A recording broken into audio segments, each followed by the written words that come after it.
ચલો પેલા તો વોકેબની આપણે શરૂઆત કરીએ. અંગ્રેજીનું જેને પ્રાણ કહી શકાય, કેમ કે ભાષા શીખવા માટે શબ્દો જોઈએ અને શબ્દને ઇંગ્લિશમાં આપણે વોકેબ્યુલરી એટલે કે વોકેબ કહીએ છીએ. તો વોકેબમાં આપણે કઈ પેલું જનરલ ઇંગ્લિશ શીખીને કઈ ગામ આખાની જોડે ઇંગ્લિશમાં વાતો કરવાની કેવો ટાર્ગેટ હતી. આપણો હેતુ શું છે? પરીક્ષામાં આપણા માર્ક્સ આવવા જોઈએ. તો માર્ક્સ કયા ટોપિકના લીધે આવે? તો એવો સૌથી વધારે ઇંગ્લિશમાં માર્ક્સ અપાવતો જો કોઈ વ્યક્તિગત ટોપિક હોય તો એ ટોપિક છે વર્બ. વર્બ એટલે ક્રિયાપદ. ઓકે, આપણે આગળ વાત કરી ગ્રામરમાં કે વાક્યમાં જે શબ્દ ક્રિયા દર્શાવે એને ક્રિયાપદ કહેવાય. વાક્યમાં જે શબ્દ ક્રિયા દર્શાવે એને શું કહેવાય? ક્રિયાપદ કહેવાય. તો એ વ્યાખ્યાને ધ્યાનમાં રાખીને વાક્યમાં ક્રિયા દર્શાવતા શબ્દને ક્રિયાપદ એટલે કે વર્બ કહેવાય છે. વાક્યમાં જે શબ્દ ક્રિયા દર્શાવે એને શું કહેવાય? ક્રિયાપદ. જેમ કે હું એક વાક્ય ઇંગ્લિશમાં અહીંયા લખું કે આઈ પ્લે ક્રિકેટ ડેલી. આઈ પ્લે ક્રિકેટ ડેલી. તો અહીંયા કયો શબ્દ એવો છે કે જે ક્રિયા દર્શાવે છે? વાક્યનું ગુજરાતી એવું થાય કે હું રોજ ક્રિકેટ રમું છું. હું રોજ ક્રિકેટ રમું છું.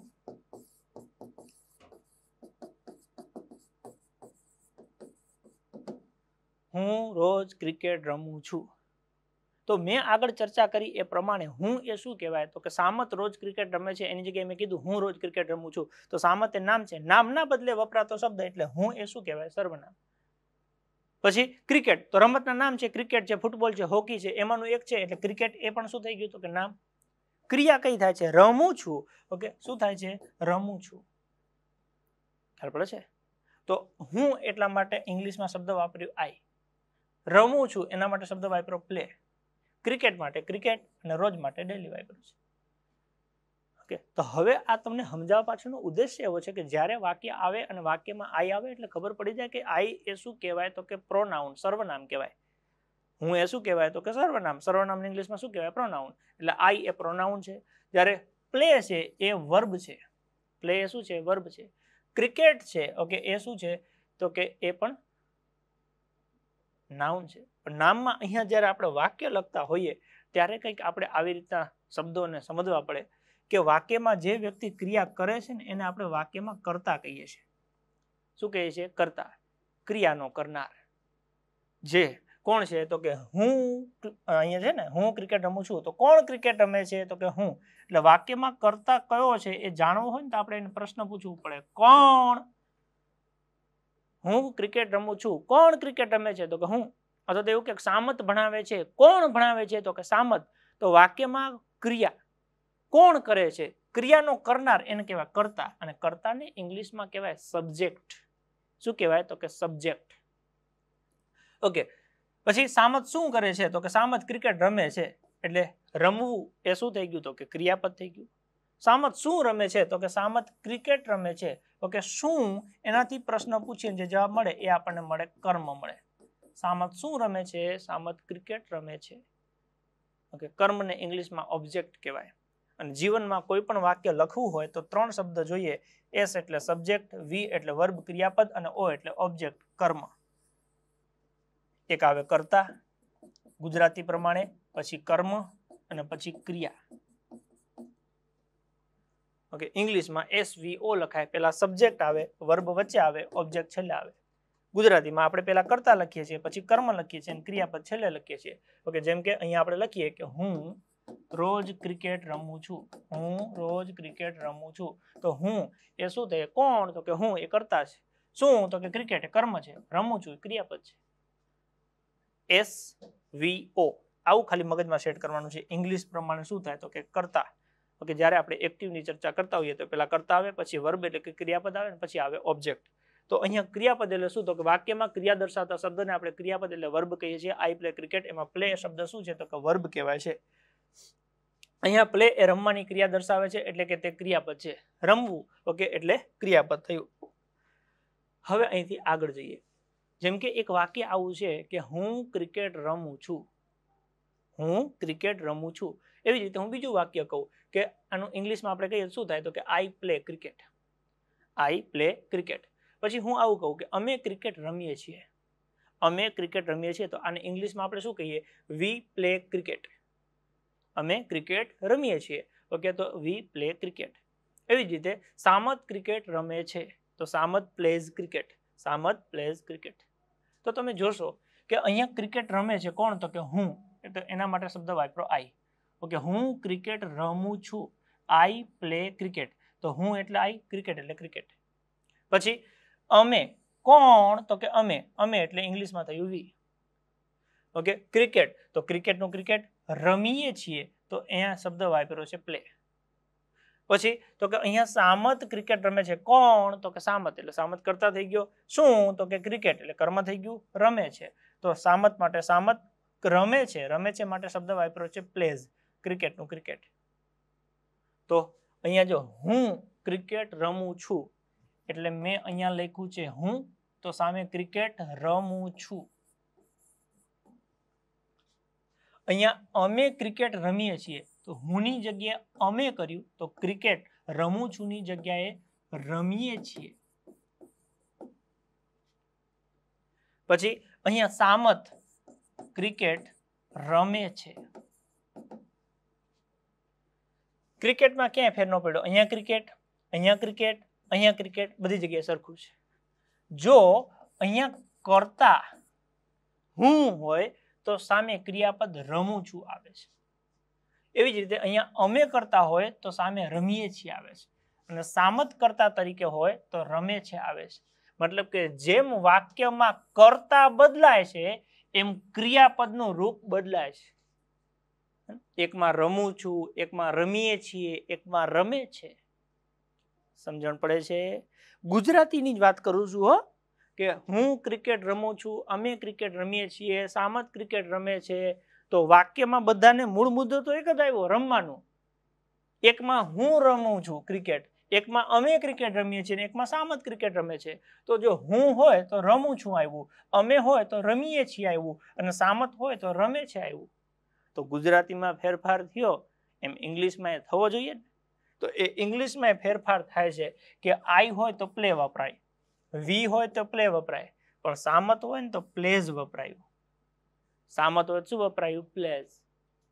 એસ લાગ્યું. તો આ જે ચેન્જ છે એ શેમાં લાગે છે? તો કે પ્લે એટલે કે રમવું, અને રમવું એટલે ક્રિયાપદ. એટલે ચેન્જ શેમાં આવ્યો? તો કે વર્બમાં ફેરફાર થાય છે. શેમાં ફેરફાર થાય છે? વર્બમાં ફેરફાર થાય છે. 3 શબ્દ છે, સબ્જેક્ટ, વર્બ અને ઓબ્જેક્ટ. ઓકે, ઓબ્જેક્ટ ક્રિકેટમાં કોઈ ફેરફાર થયો નથી. ઓકે, સબ્જેક્ટ તો કે હું, અમે, તું, તમે, તે, તેઓ.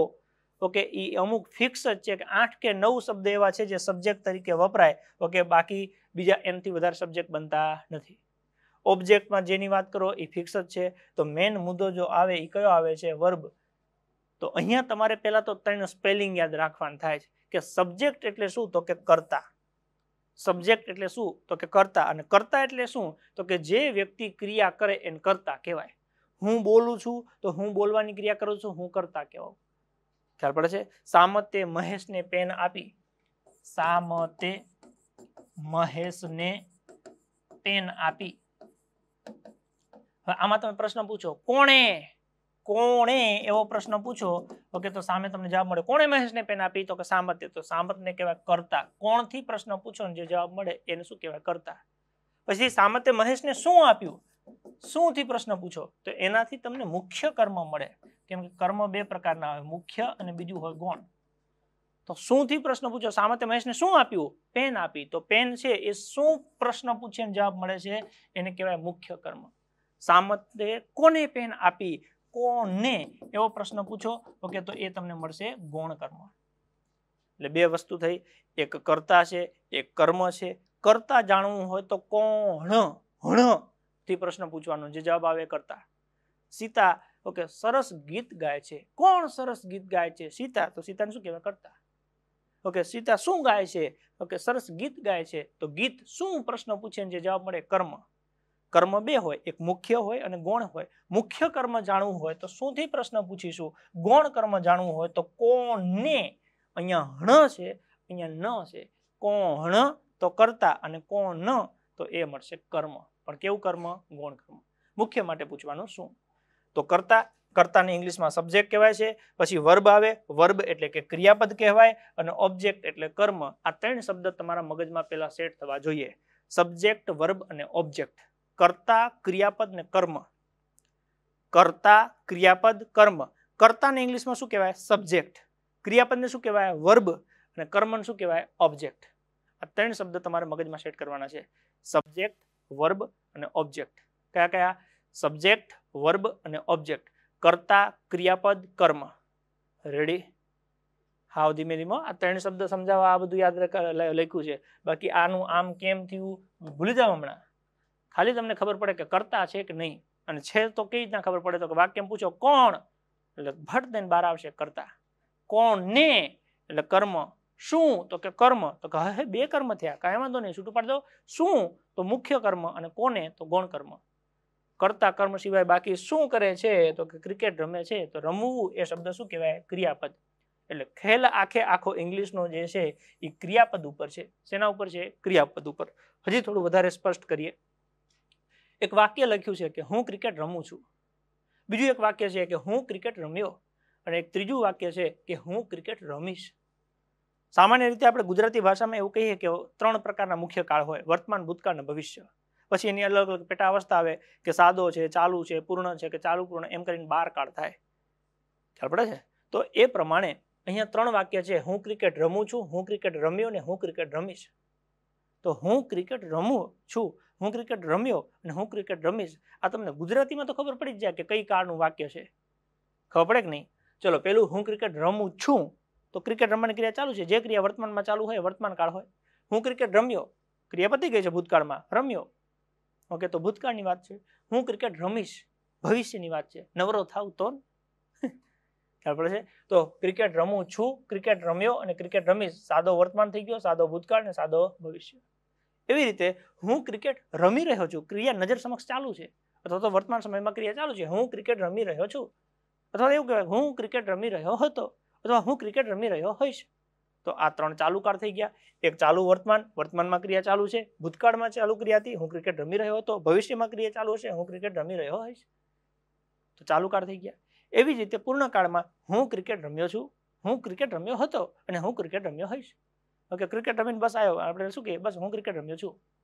નહીં પૂછતા કે પરસેવે રેબ ઝેબ થઈ ગયા ભાઈ? તો કે બસ ક્રિકેટ રમ્યો છું એટલે.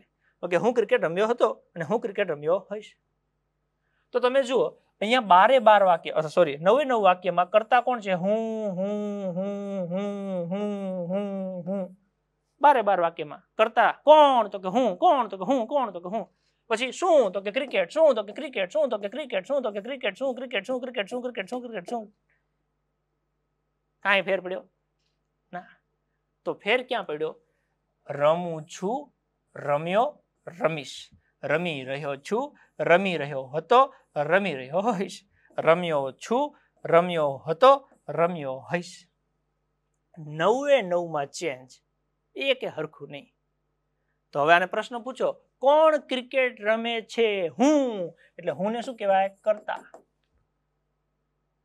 તમે શું રમો છો? ક્રિકેટ. ઓકે, એટલે શું થી પ્રશ્ન પૂછો એટલે કર્મ શું થઈ ગયું? ક્રિકેટ. એટલે કર્તા ને કર્મ તો 9 સેમ થયા. તો 9 ડખા ક્યાં થયા? તો કે ક્રિયાપદમાં. મતલબ એવો થયો કે આમાં તો કઈ ભૂલ પડે નહીં, કેમ કે 9 સેમ છે. આમાં કઈ ભૂલ પડે નહીં, 9 સેમ છે. ડખા ક્યાં થાય છે? તો કે અહીંયા થાય છે. કે રમો છો, રમ્યું છે, હું છે મારું બેટું આ, એને વર્બ કહેવાય દોસ્ત. શું કહેવાય? વર્બ કહેવાય. અને હવે આપણે જો આને ઇંગ્લિશ કરીએ, હું ક્રિકેટ રમું છું, આઈ પ્લે ક્રિકેટ. હું ક્રિકેટ રમ્યો કે આઈ પ્લેડ ક્રિકેટ. હું ક્રિકેટ રમીશ, આઈ શેલ પ્લે ક્રિકેટ કહેવાય ને આઈ વિલ પ્લે ક્રિકેટ બંને કહેવાય. એટલે અમુક ડાયા હોય તો ડાયા આમ કે ભૂલ છે કે શેલ આવે, ખબર શેલા. ઓકે, વિલ છે એ સર્વસામાન્ય છે, બધા સર્વનામ સાથે વપરાય. પણ સેલ છે સ્પેશિયલ કિસ્સામાં આઈ અને વી સાથે જ વાપરી શકાય, બીજે ન વપરાય. ઓકે, એટલે આઈ શેલ પ્લે ક્રિકેટ લખીએ તોય ચાલે. Okay, we shall play cricket લખીએ તોય ચાલે. અને આઈ વિલ લખો તો ઘૂઘરા જેવું. આપણે વિલની જગ્યાએ શેલ લખો તો ખોટું નહીં, પણ નાનપણથી આપણે વિલ જ ઠોક્યું છે એટલે મેં લખ્યું, બાકી ખબર મને છે. ચલો, હું ક્રિકેટ રમી રહ્યો છું. ઓકે, તો આઈ એમ પ્લેઇંગ ક્રિકેટ. હું ક્રિકેટ રમી રહ્યો હતો, આઈ વોઝ પ્લેઇંગ ક્રિકેટ. હું ક્રિકેટ રમી રહ્યો હોઈશ, આઈ. ફરી એની વસ્તુ આવે છે, આઈ સાથે શેલ લખાય ના નહીં, પણ વિલ લખીએ તો વધારે સેટ થાય છે. I will be playing cricket. એવી જ રીતે હું ક્રિકેટ રમ્યો, આઈ હેવ પ્લેડ ક્રિકેટ. હું ક્રિકેટ રમ્યો હતો, આઈ હેડ પ્લેડ ક્રિકેટ. અને હું ક્રિકેટ રમ્યો હોઈશ, I will have played cricket. તો આ ગુજરાતીનું ઇંગ્લિશ કર્યું. કેમ કર્યું એ મને આવડતું હતું એટલે કર્યું, તમારે એમાં પડવા નથી. તમારે તો ખાલી ફોકસ કરવાનું છે. ડખા કહાં હોતા હે, તો જો 99 વાક્યમાં હું નું આઈ થયું, તો કે હા બધામાં હું નું આઈ થયું. પછી ક્રિકેટનું ક્રિકેટ, જો cricket cricket cricket cricket cricket cricket cricket cricket cricket cricket થઈ ગયું. તો વધ્યું શું? આઈ તો પ્રોનાઉન છે, જેને આપણે સબ્જેક્ટ કહેવાય. ક્રિકેટ છે એ ઓબ્જેક્ટ કહેવાય. તો બાકી વચ્ચે કોણ આવ્યું? વર્બ. એકમાં પ્લે આવ્યું, એકમાં પ્લેડ આવ્યું, એકમાં વિલ પ્લે આવ્યું, એકમાં એમ પ્લેઇંગ આવ્યું, એકમાં વોઝ પ્લેઇંગ આવ્યું, એકમાં વિલ બી પ્લેઇંગ આવ્યું, એકમાં હેવ પ્લેડ આવ્યું, એકમાં હેડ પ્લેડ આવ્યું, એકમાં વિલ હેવ પ્લેડ આવ્યું. 99 ચેન્જ. જો એક જગ્યાએ કે હરખું આવ્યું ખબર પડે છે. એટલે તમને કહું છું કે આપણે શરૂઆત ક્યાંથી કરવી પડે? વર્બથી કરવી પડે. આ તો કાળ પ્રમાણે થાય. બાકી જો પ્લે છે, પ્લેડ છે, પ્લે છે, પ્લેઇંગ છે, પ્લેઇંગ છે, પ્લેઇંગ છે, પ્લેડ છે, તો આ પ્લે છે, પ્લેઇંગ છે, પ્લેડ છે, એ શું છે? વોટ ઇઝ ધીસ કે? તો જેમ ગુજરાતીમાં રમું છું, રમ્યો, રમીશ, એમ મૂળ ક્રિયાપદ શું છે? રમવું છે. મૂળ ક્રિયાપદ શું છે? રમવું. પણ કાળ પ્રમાણે રમવું શબ્દ છે એને અલગ અલગ રીતે લખી શકાય, એટલે ઈ એના ફોર્મ કહેવાય. શું કહેવાય? ફોર્મ. કે રમવું એ ક્રિયાપદ છે, ક્રિયાપદના અલગ અલગ ફોર્મ છે. ફોર્મ એટલે સ્વરૂપ છે, અલગ અલગ સ્વરૂપો છે. કે વર્તમાન હોય તો રમવું છું આવે, ભૂતકાળમાં રમ્યો, ભવિષ્યમાં રમીશ. તો એવી જ રીતે ઇંગ્લિશમાં વર્તમાનમાં પ્લે આવે, ભૂતકાળમાં પ્લેડ આવે, ભવિષ્યમાં વિલ પ્લે થાય છે. આપણે છે એવી રીતે હું ક્રિકેટ રમું છું, વર્તમાનમાં રમું છું આવ્યું, તો હુંની જગ્યાએ અમે હોય તો અમે ક્રિકેટ રમીએ છીએ આવ્યું. આપણે તો હું છે તો રમું છું, એવી રીતના આઈ છે તો પ્લે આવે છે, આઈ છે તો એમ પ્લે આવે છે, આઈ સાથે વોઝ પ્લે આવે છે. આની જગ્યાએ હી હોય, આઈ પ્લે ક્રિકેટની જગ્યાએ હી પ્લેઝ ક્રિકેટ થઈ જાય, એસ લાગી જાય. તો આ પ્લે અને પ્લેઝ આમાં ફેર શું છે? તો કે બે રમવું જ છે. પણ જેમ આપણે હું રમું છું કહેવાય, અમે રમીએ છીએ કહેવાય, એમ આવું તમે ઉલટું કરો તો હું રમીએ છીએ અને અમે રમીએ છું, કેવું થાય? હું રમું છું એની જગ્યાએ એવું કરો, હું રમું છીએ. અમે રમીએ છીએ એની જગ્યાએ કરો, અમે રમીએ છું. ડખા થઈ જાય ને? એમ ઇંગ્લિશમાં ડખા થઈ જાય. એ ડખા ત્યારે જ ન થાય કે જ્યારે આપણને સાચું ખબર હોય કે આઈની સાથે મૂળ રૂપ આવે, હીની સાથે એસ વાળું રૂપ આવે. તો આ ક્રિયાપદના અલગ અલગ રૂપો છે, એ આપણે પહેલા શીખવું પડે. કે ગુજરાતીમાં જેમ રમું છું, રમ્યો, રમીશ, રમી રહ્યો છું, રમી રહ્યો હતો, રમી રહ્યો છું, રમ્યો છું, રમ્યો હતો, આ મૂળ રમવુંના અલગ અલગ સ્વરૂપ છે. તો એવી રીતના રમવુંને ઇંગ્લિશમાં પ્લે કહેવાય. રમવુંને ઇંગ્લિશમાં શું કહેવાય? પ્લે. આ પ્લેના અલગ અલગ સ્વરૂપ છે. ઓકે, મૂળ રૂપ તો કે પ્લે, એનું V1 તો કે play, V2 played, V3 played, VS plays અને VING તો કે પ્લેઇંગ. તો આમ વર્બના અંગ્રેજીમાં 5 રૂપ આવે છે. ગુજરાતીમાં સોતરા પાડી દે એટલા રૂપો થાય છે. ઓલામાં ફિક્સ જ છે. કેટલા? તો કે 5 જ રૂપ. દરેક શબ્દ જે વર્બ હોય, ઓકે, એના 5 રૂપ થાય. કેટલા રૂપ થાય? 5. જે નાનપણથી આપણે શીખ્યા છીએ. નથી આપણે કહેતા go, went, gone, eat, ate, eaten, read, read, read, એવું કરીએ ને? Run, ran, run, sing, sang, sung, write, wrote, written. આ વર્બના રૂપો છે. ઓકે, એ મારે તમને સમજાવવું હતું એટલે આ બધી કથા મેં કરી છે. કે આપણે આ મૂળ વર્બના રૂપો શીખવા છે. અને જો રૂપો શીખી જઈએ તો તમને ખબર પડી હોય કે ન પડી હોય, 9 કાળનું સ્ટ્રક્ચર મેં અહીંયા પતાવ્યું છે. એ હું અલગથી શીખવાડીશ. કે પણ મૂળ આ 9 કાળ કોના ઉપર આધાર રાખે છે? વર્બ ઉપર. હજી બીજા 3 આવે છે, એ વર્બ ઉપર જ આધાર રાખે. એટલે તમને કાળ ત્યારે જ આવડે કે જો તમને વર્બના રૂપ આવડતા હોય. કાળ આવડે તો તમને એક્ટિવ પેસિવ આવડે. એક્ટિવ પેસિવ તમને આવડતું હોય તો ડાયરેક્ટ ઇનડાયરેક્ટ તમને આવડે. ઓકે, એટલે કે કાળ છે, એક્ટિવ પેસિવ છે, ડાયરેક્ટ ઇનડાયરેક્ટ છે, આ બધા ટોપિક એક જ જગ્યાએ ડિપેન્ડ કરે છે વર્બના રૂપ ઉપર. શેના ઉપર? વર્બના રૂપ ઉપર. તો આપણે શરૂઆત વર્બના રૂપોથી કરવી પડે. એટલે ફરી એકવાર કહું છું કે વાક્યમાં ક્રિયા દર્શાવતો શબ્દ, વાક્યમાં ક્રિયા દર્શાવતા શબ્દને ક્રિયાપદ એટલે કે વર્બ કહેવામાં આવે છે. ઓકે, વાક્યને પૂરું કરવા માટે અર્થપૂર્ણ બનાવવા જે ક્રિયાપદ સહાય કરે, મદદ કરે, તેને ક્રિયાપદને મોડલ ઓક્ઝિલરી અથવા આના માટે આપણે શબ્દ વાપરીએ છીએ હેલ્પિંગ વર્બ્સ. શું કહેવાય? Helping verb. વર્બ એટલે ક્રિયાપદ, હેલ્પિંગ એટલે કે ક્રિયાપદને મદદ કરતા હોય, સહાયકારક ક્રિયાપદો. એટલે કે વાક્યમાં જે શબ્દ ક્રિયા દર્શાવે એને ક્રિયાપદ કહેવાય છે. ઓકે, વાક્યમાં વાક્યને પૂરું કરવા માટે અથવા તો વાક્યને અર્થપૂર્ણ બનાવવા જે ક્રિયાપદ સહાય કરે, મદદ કરે, તો એને હેલ્પિંગ વર્બ એટલે કે મોડલ ઓક્ઝિલરીઝ કહીએ છીએ. શું કહેવાય છે? મોડલ ઓક્ઝિલરી તરીકે ઓળખવામાં આવે છે. વર્બ છે એ વર્બના બે પ્રકાર પડે, એક મુખ્ય ક્રિયાપદ અને એક સહાયકારક ક્રિયાપદ. મુખ્ય ક્રિયાપદ એટલે એને મેઇન વર્બ કહેવાય અને સહાયકારક એટલે કે હેલ્પિંગ વર્બ, જેને આપણે મોડલ ઓક્ઝિલરી કહીએ છીએ. એટલે વર્બના બે પ્રકાર પડે, ક્રિયાપદના મુખ્ય બે પ્રકાર, એક મુખ્ય ક્રિયાપદ અને બીજું સહાયકારક ક્રિયાપદ. ઓકે, હું ક્રિકેટ રમું છું, તો આમાં આ છું છે એ સહાયકારક ક્રિયાપદ છે અને રમું એ મુખ્ય ક્રિયાપદ છે. એટલે વાક્યમાં એક મુખ્ય ક્રિયાપદ હોય, એને સહાય કરવા માટે બીજું સહાયકારક ક્રિયાપદ હોય, જેને આપણે હેલ્પિંગ વર્બ કહીએ છીએ, એને જ બીજા શબ્દમાં આપણે ઓક્ઝિલરી વર્બ કહીએ છીએ. એટલે કે એક મુખ્ય સહાયકારક ક્રિયાપદ અને એક મુખ્ય ક્રિયાપદ અને બીજું હોય સહાયકારક. તો આ જે સહાયકારક ક્રિયાપદ છે એમાં બે ભાગ પડે છે, એક પ્રાઇમરી મોડલ હોય અને બીજું મોડલ ઓક્ઝિલરી હોય. એટલે કે વર્બ એના બે ભાગ પડે, એક મેઇન વર્બ એટલે મુખ્ય ક્રિયાપદ, એક બીજું હોય ઓક્ઝિલરી એટલે કે સહાયકારક. એ સહાયકારકમાં પાછા બે ભાગ પડે. ઓકે, એક હોય મોડલ ઓક્ઝિલરી અને બીજું હોય પ્રાઇમરી ઓક્ઝિલરી, પ્રાથમિક, અને બીજું હોય મોડલ. આ મોડલ ઓક્ઝિલરી છે એ મોટા ભાગે ફિક્સ છે, જેમાં આપણે કેન છે, કુડ છે, મે છે, માઇટ છે, પછી વિલ છે, વુડ છે, શુડ છે, શેલ છે, ઓકે, પછી મસ્ટ છે, યુઝ ટુ છે, ઓટ ટુ છે, ડેર છે, નીડ છે, આ બધા શબ્દોનો ઉપયોગ કરીએ છીએ. આ બધા મોડલ ઓક્ઝિલરી તરીકે આપણે અંગ્રેજી ગ્રામરમાં ખૂબ વ્યવસ્થિત અને સાદી અને સરળ રીતે પરીક્ષામાં ટુ ધ પોઈન્ટ પૂછાય અને જોઈને ખબર પડી જાય એ રીતે શીખીશું. બીજું છે પ્રાઇમરી ઓક્ઝિલરી, એમાં ત્રણ શબ્દ વપરાય, ટુ બી, ટુ ડુ અને to have. To be, to do અને ટુ હેવ. આનો અભ્યાસ આપણે કાલે ગ્રામરના ટોપિકમાં કરીશું, પ્રાઇમરી ઓક્ઝિલરીનો. ટુ બી, ટુ ડુ અને ટુ હેવ. જેમ આપણે કહીએ ને કે હું ક્રિકેટ રમું છું, તો હું ક્રિકેટ રમું છું, તો હુંની સાથે શું આવ્યું? છું. અમે ક્રિકેટ રમીએ છીએ, તો હુંની જગ્યાએ અમે થયું, તો છુંની જગ્યાએ છીએ થયું. અમે ક્રિકેટ રમીએ છીએ, તે ક્રિકેટ રમે છે, તેઓ ક્રિકેટ રમે છે. તો એવી રીતના હું, અમે, તું, તે હોય તો છું, છે, છું, છીએ થાય. તો હું હોય તો છું આવે, અમે હોય તો છી આવે. એવી જ રીતે અંગ્રેજીમાં શું આવે? તો કે ટુ બી ના એવા અલગ અલગ રૂપો છે. જેમ છુંના રૂપો કયા થયા? છું, છે, છું, છીએ થયું, હતો, હતી, હતા, હઈશ, હોઈશ, હઈશું. તો એવી જ રીતે અંગ્રેજીમાં આપણે ત્રણ શબ્દ યાદ રાખવાના છે, to be, to do, to have. તો ટુ બી માં એવા કયા રૂપો આવે છે? તો કે એમ છે, ઇઝ છે, આર છે. આ વર્તમાનમાં રૂપ છે, એમ, ઇઝ, આર. ભૂતકાળમાં વોઝ અને વર છે.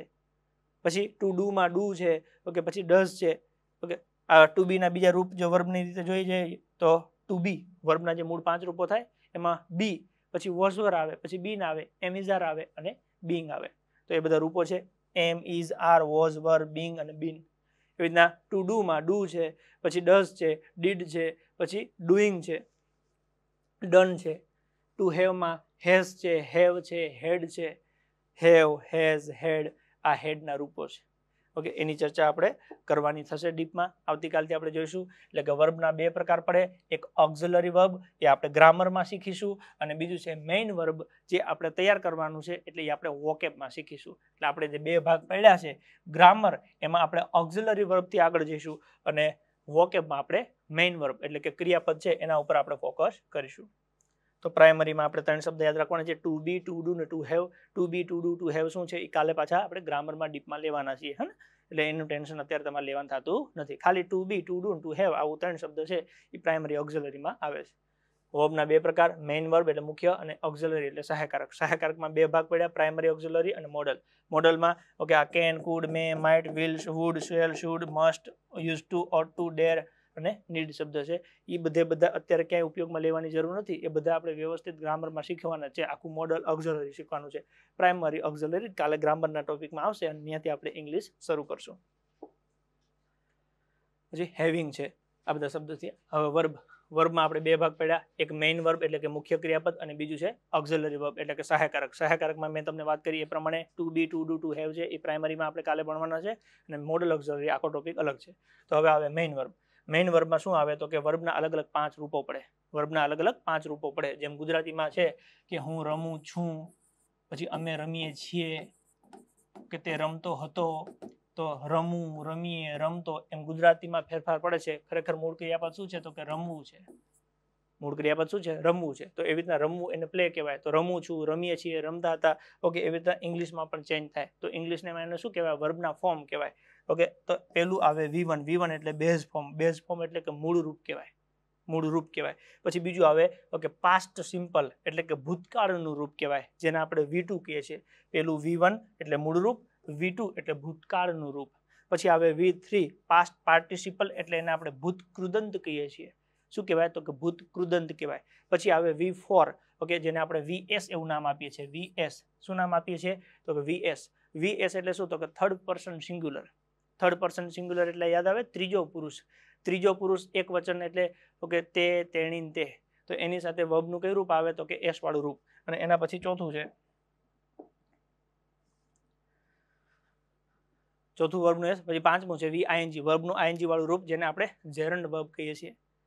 શું? જેરન્ડ વર્બ એટલે વર્બનું ING વાળું રૂપ. એટલે વર્બના કુલ કેટલા રૂપ થાય? તો કે વર્બના કુલ 5 રૂપ થાય.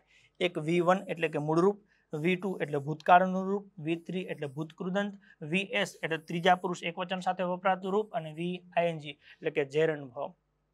આમ વર્બના 5 રૂપ થાય. ઉદાહરણ તરીકે આપણે નાનપણમાં આવું ભણ્યા છીએ ઓકે કે વર્બનું મૂળ રૂપ, ધારો કે વર્બ છે કટ, તો મૂળ રૂપ કટ થયું, એનું V2 કટ થયું. પછી કટ એટલે કાપવું ગુજરાતી થાય, એનું પાસ્ટ સિમ્પલ કટ જ થાય. પછી પાસ્ટ પાર્ટિસિપલ કટ થાય. પછી એની પાછળ એસ લગાડી દઈએ એટલે એનું સિંગ્યુલર થર્ડ પર્સન સિંગ્યુલર રૂપ થઈ જાય, અને ING લગાડી દઈએ તો જેરન્ડ વાળું રૂપ થઈ જાય, કટિંગ. એટલે આવું થયું cut cut cut cuts cutting, જે આપણે કાલથી ભણવાનું છે. આજે તમારે યાદ રાખવાની જરૂર નથી. આજે ખાલી હું તમને સમજાવું છું વર્બના કેટલા રૂપો હોય, 5. કેવી રીતે? તો કે V1 V2 V3 VS VING. ભાઈ કાલથી આપણે તૈયાર કરીશું કે એક શબ્દ બધાના એના 5 એનો શબ્દનો મતલબ અને એના 5 રૂપો. કાલથી આપણે રોજ 15 ચાલુ કરશું. અત્યારે ખાલી તમારે સમજવાનું છે વર્બના રૂપો કેટલા? તો કે 5. કયા કયા? V1 V2 V3 VS VING. આજે શું યાદ રાખવાનું ખબર કે V1 એટલે શું? તો કે ક્રિયાપદનું મૂળ રૂપ, બેઝ ફોર્મ, ક્રિયાપદનું મૂળ રૂપ. V2 એટલે શું? તો કે ભૂતકાળનું રૂપ. V3 એટલે શું? તો કે ભૂતકૃદંત. ખાલી બસ આટલું જ મગજમાં રાખવાનું. V3 એટલે ભૂતકૃદંત.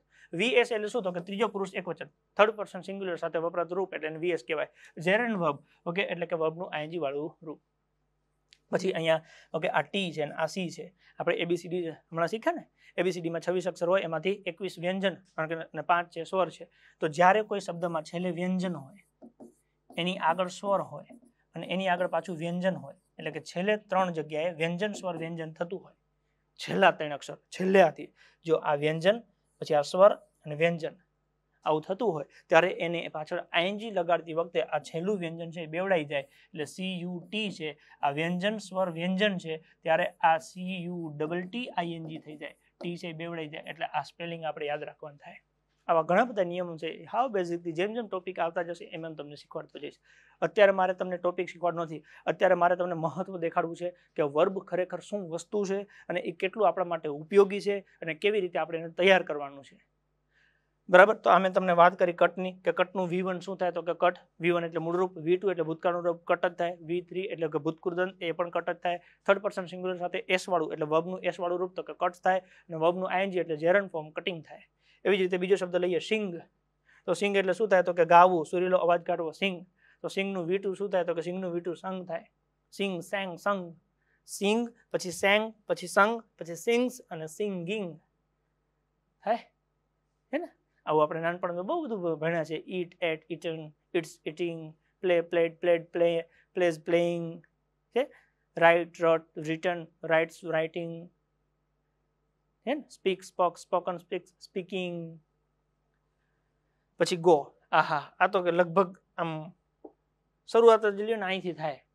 ગો એટલે શું થાય? તો કે જવું. ગોનું V2 શું થાય? તો કે વેન્ટ. V3 શું થાય? તો કે ગોન. VS શું થાય? તો કે ગોઝ. VING શું થાય? તો કે ગોઈંગ.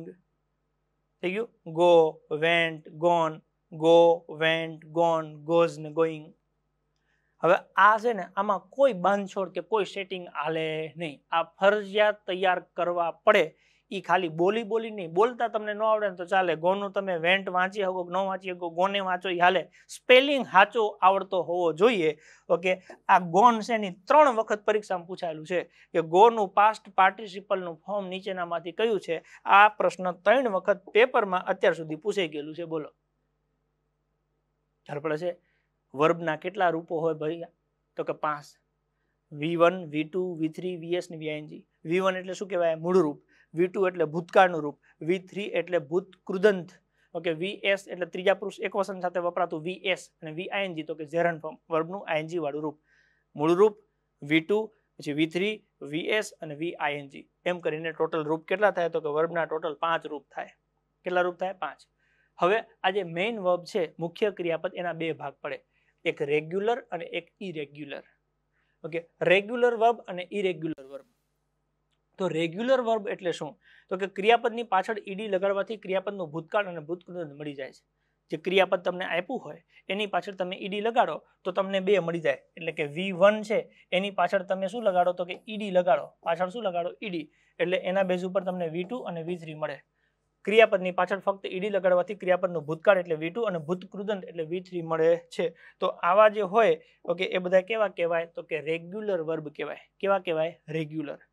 જેમ કે મૂળ રૂપ એટલે કે V1, ભૂતકાળનું રૂપ એટલે V2 અને ભૂતકૃદંત એટલે V3. હવે મૂળ રૂપ ધારો કે આપણને આપ્યું છે એક્સેપ્ટ, સ્વીકારવું. તો આ જે એક્સેપ્ટ શબ્દ છે ACCEPT, એક્સેપ્ટ, એની પાછળ ઈડી લગાડો, એક્સેપ્ટેડ, એક્સેપ્ટેડ. તો એ બે સેમ થઈ ગયા. તો આવી રીતે જે શબ્દની પાછળ ઈડી લગાડો એને V2 V3 મળી જતા હોય તો એ બધા શું કહેવાય તો કે રેગ્યુલર વર્બ કહેવાય. બીજું એક્ઝામ્પલ જોઈએ તો જેમ કે કોલ, તો કે કોલની પાછળ ઈડી લગાડો, કોલ્ડ, કોલ્ડ. હવે આપણે ઉચ્ચારની દ્રષ્ટિએ જોવા જઈએ ને તો ખરેખર કોલ્ડ એવો શબ્દ વપરાય, પણ આપણે શું કે કોલ્ડ, કોલ્ડ એ હાલે ભાઈ. હો, તમે કોલ્ડ બોલો કે ન બોલો એનાથી કે ફેર નથી પડતો. કોલની પાછળ ઈડી લગાડો એટલે V2 થાય, ઈડી લગાડો એટલે V3 થાય. આ મગજમાં હોવું જોવે. સ્પોકન શીખતા હોય તો એ વસ્તુ અલગ છે. પછી આસ્ક, તો કે આસ્ક્ડ, આસ્ક્ડ. ઓકે, આપણે આસ્ક્ડ બોલીએ ઓકે ઉચ્ચાર પ્રમાણે, આસ્ક્ડ કે ખરેખર આસ્ક્ડ અમુક જગ્યાએ બોલાતું હોય, એક્સેપ્ટ એવું બોલાતું હોય, પણ આપણે શું કે એક્સેપ્ટેડ, એક્સેપ્ટેડ કે. ઈ એક્સેપ્ટેડ બોલો એનો વાંધો નહીં, મૂળ મુદ્દો યાદ રાખવાનો, એક્સેપ્ટની પાછળ ઈડી લાગે. ખ્યાલ પડે છે? આસ્ક, તો કે આસ્ક્ડ, આસ્ક્ડ, આસ્ક્ડ, આસ્ક્ડ કઈ વાંધો નહીં, બોલો તમે તમારે આસ્ક્ડ. મૂળ મુદ્દો શું છે કે આસ્કની પાછળ ઈડી લાગવું જોઈએ. શું લાગવું જોઈએ? ઈડી. Asked, asked. પછી તો કે ફિનિશ્ડ, તો કે ફિનિશ્ડ, ફિનિશ્ડ. ફિનિશની પાછળ શું લાગ્યું? ઈડી. તો કે ફિનિશ્ડ, ફિનિશ્ડ. ઓકે, ઈડી લાગે. તો જ્યારે તમને એવું કીધું છે ઓકે, શું કીધું છે તો હજી એક શબ્દ જોઈ લઈએ, કિલ. કિલની પાછળ ઈડી લગાડો, કિલ્ડ, કિલ્ડ. એટલે મૂળ રૂપ V1 કહેવાય. V1 ની પાછળ ઈડી લગાડો, ક્રિયાપદની પાછળ ફક્ત ઈડી લગાડો. શું લગાડો તો કે ઈડી લગાડવો. આનાથી ભૂતકાળ એટલે કે V2 અને ભૂતકૃદંત એટલે V3 મળી જાય. એટલે કે V2 અને V3 સેમ થતા હોય તો એવા વર્બને કેવા કહેવાય? રેગ્યુલર વર્બ કહેવાય. ઓય દોસ્ત, હું આ તમને શીખવાડતો નથી, હું ખાલી વ્યાખ્યા કહું છું કે રેગ્યુલર વર્બ એટલે શું. તો કે મૂળ રૂપની પાછળ ઈડી લગાડો, એનું ભૂતકાળ ને ભૂતકૃદંત સેમ થઈ જતા હોય તો એવા જે વર્બ છે એને રેગ્યુલર વર્બ કહેવાય. પછી આ હું તમને કાલથી અલગથી શીખવાડવાનો છું. આ અત્યારે તમારે યાદ રાખવાનું નથી કે આનું ગુજરાતી શું થાય, આનું V2 થાય નહીં. ખાલી વ્યાખ્યા, ખાલી વ્યાખ્યા કે રેગ્યુલર વર્બ એટલે શું. તો કે મૂળ રૂપની પાછળ ઈડી લગાડીએ અને એના લીધે V2 અને V3 સેમ મળી જતા હોય. એટલે કે જે વર્બના V2 અને V3 સેમ હોત, V2 અને V3 સેમ હોય ઓકે, મૂળ ક્રિયાપદ જે છે એની પાછળ ઈડી લગાડીએ એના લીધે V2 V3 સેમ મળી જાય છે તો એવા વર્બ કેવા કહેવાય? રેગ્યુલર. કેવા કહેવાય? રેગ્યુલર. ક્રિયાપદના બે પ્રકાર, રેગ્યુલર અને ઇરેગ્યુલર. રેગ્યુલરમાં તો કે ક્રિયાપદની પાછળ ઈડી લગાડીએ અને એનું V2 એટલે કે ભૂતકાળ અને ભૂતકૃદંત સરખા મળી જતા હોય તો એ છે એ કેવા કહેવાય તો કે રેગ્યુલર વર્બ કહેવાય. બીજું આવે ઇરેગ્યુલર વર્બ. એમાં શું કહે છે તો કે all three okay, all three verb forms are same. ત્રણેય રૂપો સમાન હોય ઓકે તો ઇરેગ્યુલર કહેવાય. હવે ત્રણે હરખા હોય તો આપણે કે રેગ્યુલર ન કહેવાય, ન કહેવાય. કેમ તો કે ક્રિયાપદના મૂળ રૂપની પાછળ ઈડી લગાડીએ અને પછી V2 V3 મળતા હોય તો જ રેગ્યુલર કહેવાય. આ તો બધા હરખા હરખા છે, હરખા હરખા છે તો ઇરેગ્યુલર. જેમ કે કટ કટ કટ, પછી પુટ પુટ પુટ, પછી શટ શટ શટ, હટ હટ હટ, નીટ નીટ નીટ. ઘણી વખતે આ બોલતા ન આવડતું આપણને, કનીટ કનીટ કનીટ કે કનીટ નથી ડોહું, નીટ છે. શું છે? નીટ. ઓકે, કે સાયલન્ટ છે. નીટ એટલે ગૂંથવું. હવે તમે કનીટ કનીટ કરો તો વાંધો નહીં, પણ આ ચૂકલું યાદ રાખવું ઓકે, નીટ છે, નીટ નીટ નીટ. એવી જ રીતે લેટ લેટ લેટ, અટકાવવું સેન્સમાં. તો આ બધા કેવા છે? ઓલ. ઓલ એટલે બધા, 3 એટલે 3, V1 આ V2 અને આ V3 ઓકે, ત્રણેય રૂપો સમાન હોય, V1 V2 V3 ત્રણેય સમાન હોય તો એ શું કહેવાય તો કે ઇરેગ્યુલર વર્બ કહેવાય. વર્બના બે ફોર્મ ત્યાં, રેગ્યુલર અને ઇરેગ્યુલર. ઓકે, V1 ની પાછળ તમે ઈડી મૂકો અને એના લીધે V2 અને V3 બે સેમ બની જતા હોય તો ઇરેગ્યુલર કહેવાય. ઓકે, બાકી ત્રણેય અલગ થતા હોય તો શું કહેવાય? ઇરેગ્યુલર. એવી જ રીતે શું કહે છે same past and participle. Okay શું કહે છે પાસ્ટ એન્ડ પાર્ટિસિપલ ફોર્મ.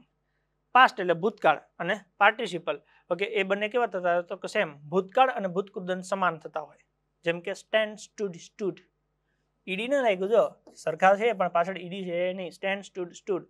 પછી ગેટ ગોટ ગોટ. પછી તો કે મેક મેડ મેડ. પછી તો કે lost lost lost. Okay lose lost lost. Okay પછી તો કે બાય બોટ બોટ. તો અહીંયા જુઓ V2 ને V3 સરખા છે. V2 ને V3 કેવા છે તો કે સરખા છે બધામાં જો સ્ટૂડ સ્ટૂડ ગોટ ગોટ મેડ મેડ લોસ્ટ લોસ્ટ બોટ બોટ. પણ ઈડી ક્યાં લાગે છે પડે છે મૂળ ક્રિયાપદની પાછળ ઈડી લગાડીએ V2 V3 સેમ આવે તો રેગ્યુલર કહેશું. બાકી આપણે શું કહેશું ઇરેગ્યુલર. એટલે ત્રણેય ફોર્મ સરખા હોય પાછળના બે સરખા હોય V2 V3 સરખા હોય અથવા હજી આગળ જઈએ. Okay same base and past participle ક્રિયાપદનું મૂળરૂપ અને ભૂતકૃદંત સમાન હોય એટલે V1 અને V3 સરખા હોય. જેમ કે run ran run run ran run. તો જો આ V1 છે આ V2 છે આ V3 છે. પછી આનું રન્સ થાય રનિંગ થાય એ પછી આપણે જોશું કાલથી આપણે ઈ ચાલુ કરવાનું છે. અત્યારે ખાલી તમને સમજાવું છું રેગ્યુલર ને ઇરેગ્યુલર શું કહેવાય. ઓકે કમ કેમ કમ છે કમ કેમ કમ. તો જો V1 ને V3 સરખા છે V2 જુદું પડે છે.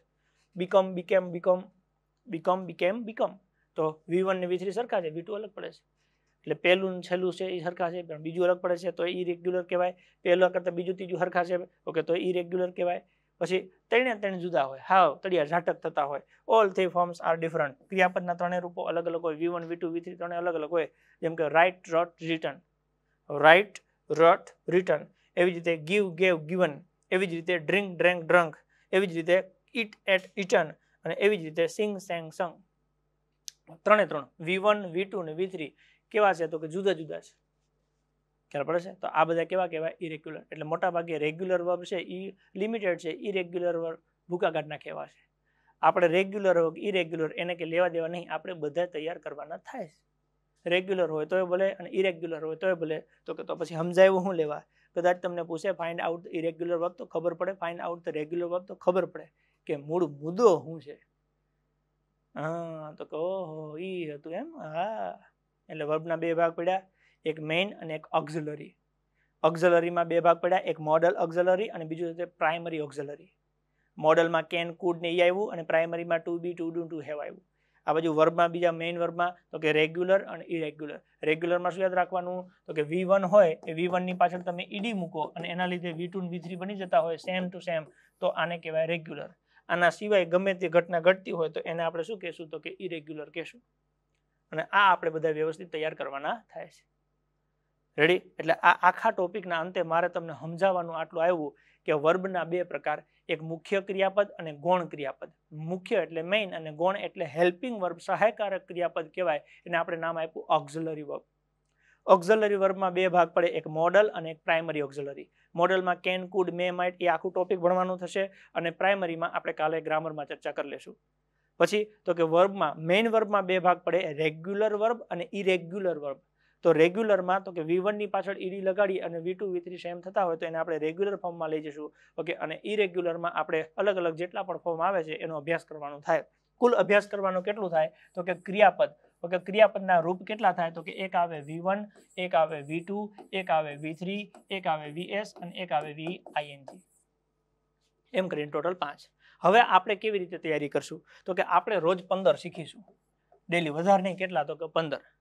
રોજ 15 શીખીશું. કેવી રીતે તો કે ધારો કે વર્બ છે ટુ ગો.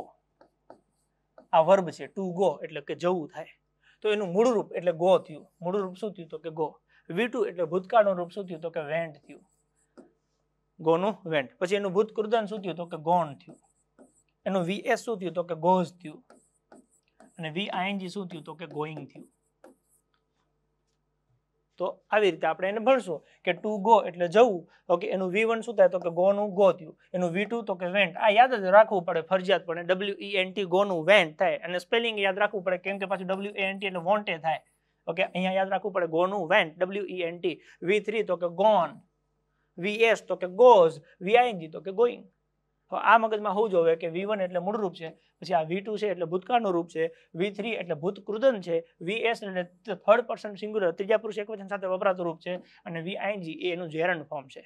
એટલે આપણે જ્યારે ગ્રામર ભણીશું ત્યારે નિયમ આવશે કે વર્બનો ત્રીજા પુરુષ એકવચન સાથે વર્બનું એસ વાળું રૂપ વાપરવું. એટલે તમને 4 ઓપ્શન આપ્યા હોય કે ગો, વેન્ટ, ગોન ને ગોઝ, તો અહીંયા ખબર પડી જાય કે ગોઝ આવશે. કેવી રીતે? જેમ કે આવું લખ્યું હોય કે સામત ખાલી જગ્યા ક્રિકેટ, આઈ ખાલી જગ્યા ક્રિકેટ, આવી રીતના તમને વાક્ય આપ્યા છે અને 4 ઓપ્શન તમને આપ્યા છે. ગો છે, વેન્ટ છે, ગોન છે, ગોઝ છે, ગોઈંગ છે. સાદા વર્તમાન કાળની ખાલી જગ્યા તમારે પૂરવાની છે, એ હું તમને ભણાવીશ ત્યારે કહીશ. એ વખતે તમને આવે ઓકે કે સામત સાથે, સામત એટલે ત્રીજો પુરુષ એકવચન, ત્રીજા પુરુષ એકવચન સાથે વર્બનું એસ વાળું રૂપ આવે તો તમને ખબર પડી જાય કે આ એસ વાળું નથી, આ નથી, આ નથી, આ છે. એટલે અહીંયા લખવાનું સામત ગોઝ, સોરી જામનગર લખી નાખો ને, Samat okay goes to Jamnagar. Okay, તો અહીંયા તમને પ્લે ના રૂપ આપ્યા હોય, પ્લે આપ્યું હોય, પ્લેઝ આપ્યું હોય, પ્લેડ આપ્યું હોય, પ્લેઇંગ આપ્યું હોય, તો સામત સાથે ત્રીજો પુરુષ એકવચન આવે તો ત્રીજો પુરુષ એકવચન શું થાય? તો સામત પ્લેઝ ક્રિકેટ. એવી રીતના આઈ ખાલી જગ્યા ક્રિકેટ, તો આઈ ની સાથે V1 એટલે કે મૂળ રૂપ વપરાય સાદા વર્તમાન કાળમાં. તો મૂળ રૂપ શું છે? તો કે પ્લે. હટાહટી બોલાવવાનું થાય, પણ એ ક્યારે? તો કે એકવાર જ્યારે આપણા આ વર્બના રૂપો તૈયાર થઈ જાય ત્યારે. એવી રીતના આપણે લખીએ કે ભાઈ ટુ ઈટ, તો ઈટ છે ઓકે, એનું મૂળ રૂપ શું થયું? તો કે ઈટ થયું. મૂળ રૂપ પછી V2 શું થાય? તો કે ઈટનું એટ થયું. ઓકે, પછી એનું V3 શું થાય? તો કે ઈટન થયું. VS શું થાય? તો કે ઈટની પાછળ એસ લાગે, ઈટ્સ થયું. અને ING તો કે ઈટિંગ થયું.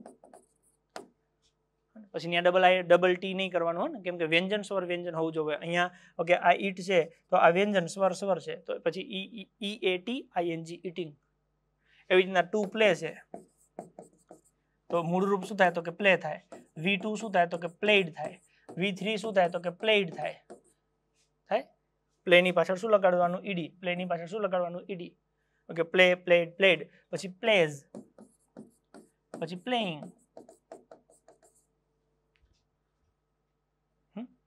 એવી રીતે ટુ સિંગ છે તો સિંગ, સેંગ, સંગ, સિંગ, સિંગિંગ. રાઇટ છે તો right, wrote, written, writes, writing. પછી સ્પીક છે, સ્પોક છે, સ્પોકન છે, સ્પીક છે, સ્પીક્સ છે અને સ્પીકિંગ છે. તો આવી રીતે એક એક કરીને આપણે 15 શીખવાનું છે. પહેલું તમને વ્યવસ્થિત સમજાઈ દઈશ, એનો મતલબ છે, એના રૂપો સમજાઈ દઈશ. પછી બીજું સમજાવીશ, 2 પદ છે એટલે 2 નું રિવિઝન કરીને. ત્રીજું સમજાવીશ, 3 પદ છે એટલે 3 નું રિવિઝન કરીને. ચોથું એમ થોડીક મજા આવશે, પણ અહીંયા તમારે તૈયાર થઈ જશે.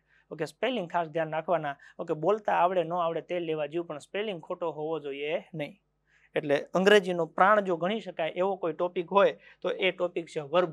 એટલે આપણે વોકેબમાં વર્બથી શરૂ કરીએ છીએ, પછી યુઝફુલ વર્બ, દિવસોના નામ ને મહિનાના નામ ને ધીમે ધીમે જેમ જેમ સમય આવશે એમ લેતા જવું. અત્યારે હાલ કામનું શું છે? તો કે વર્બ છે, એટલે એ આપણે કરવું પડશે. એટલે તમારે મસ્ત એક ચોપડો વોકેબનો બનાવવાનો છે. એમાં તમારે એક એક શબ્દ જેટલા હું અહીંયા તમને રોજ કરાવું એ વ્યવસ્થિત તૈયાર કરીને લખી નાખવાના. ઓકે, બીજા દિવસે પાછા લખવા બેસો ત્યારે પહેલા દિવસનું રિવિઝન કરીને બીજા દિવસનું લખવાનું.